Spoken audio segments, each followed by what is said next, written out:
It's time now for our Wall Street Week Daily segment, and we bring in David Westin, as always, to join us. David, who do you have this week? Scar, thank you so much. Well, we're all focused, as I know you are, on what's going on in the Middle East, that humanitarian tragedy, even horror that's unfolding over there. But it also has economic consequences, particularly for a nation that's been called the startup nation because of all this reliance on high tech. So we turn to somebody who knows that startup business in Israel particularly well, Avi Hasson. He is Startup Nation Central CEO, and we asked him about the effects he's seeing of this war so far. We're all still under the influence of the horrific event and the staggering magnitude of loss of lives, of wounded, kidnapped, and so on. And it's very hard, as you say, to think about the day after or to look into a higher level of the Maslow pyramid, if you'd like. But those needs to be taken into account. I'll be focusing mostly in the high-tech sector for two main reasons. One of them, just for the audience, in case not everybody is knowledgeable. The business plan of Israel is high-tech. To put it in a short sentence, about 18% of our GDP is driven by the high-tech industry, about half of our export. Basically, we are a knowledge economy, and the health of the high-tech sector many times reflects the health of the Israeli economy. As such, the high-tech is now coping like any other sector in Israel with a few challenges, all related to the conflict. First and foremost, there is a certain percentage of the workforce which has been enlisted into reserve duty. We estimate that number to be about 15% of the workforce in high tech. You have to remember, if you're a startup company, and that number can go up to 25% or more, that many times has a significant impact on your ability to continue in a normal way.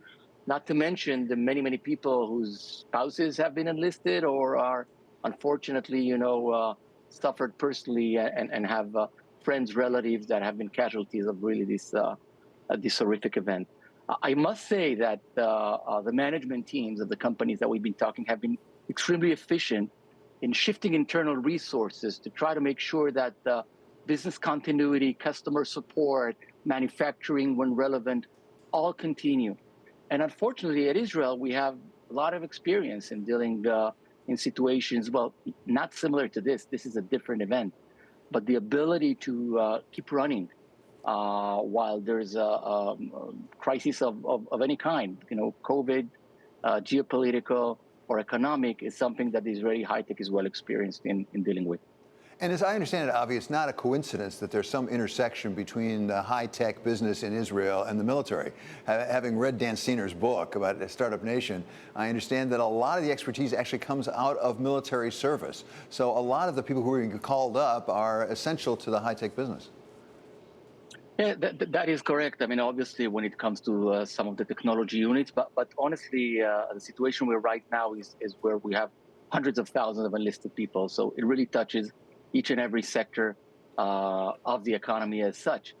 We do see, by the way, the high-tech sector trying to help the national efforts in trying to sometimes utilize existing technologies for the needs of the civil society, to help the wounded, to help find information about the abductees, to really help in everything that is needed. And there are many initiatives of the high-tech leaders to try to come together and put the force of Israeli knowledge economy into the current challenges as we see them right now. But maybe one other point that I wanted to emphasize that is unique to high-tech is that more than any other sector in the Israeli economy, we're tightly connected to the global value chain. So the high-tech operates in a scene which is based on global competition. It serves global customers. It's funded almost entirely by the global financial community. And as such, the situation that we are does have an impact on the well-being on high tech. And we have to remember that this has happened in a year which has not been an easy one for any technology company worldwide because of the economic downturn, because of the high interest, because of everything we've seen in global economy. So that combination does pose a challenge on the Israeli high-tech specifically. Talk about the region. We have talked to venture capitalists inside Israel about the hope and optimism from the Abraham Accords. And I know that I think one of the companies you work with actually has a partnership with a UAE company in the water area, irrigation. There was a lot of anticipation about maybe Saudi Arabia if Riyadh opened up. What is happening across border right now with places like UAE? So at Startup Nation Central, we a big part of our work in the past 3 years since the signing of the accord was exactly that, was to utilize those knowledge, assets, technologies to forge collaborations with partners from the UAE, Bahrain, Morocco, but also Egypt, Jordan, and also with countries with whom Israel does not yet have diplomatic relations. It's obvious that this war poses also a challenge to this relationship. I would even say that I think part of the motivation of Hamas to start this conflict, obviously also a bigger power in the region, was to try to stop or hurt that growing normalization efforts, specifically with the Saudis. So obviously, these are troubling times in that respect.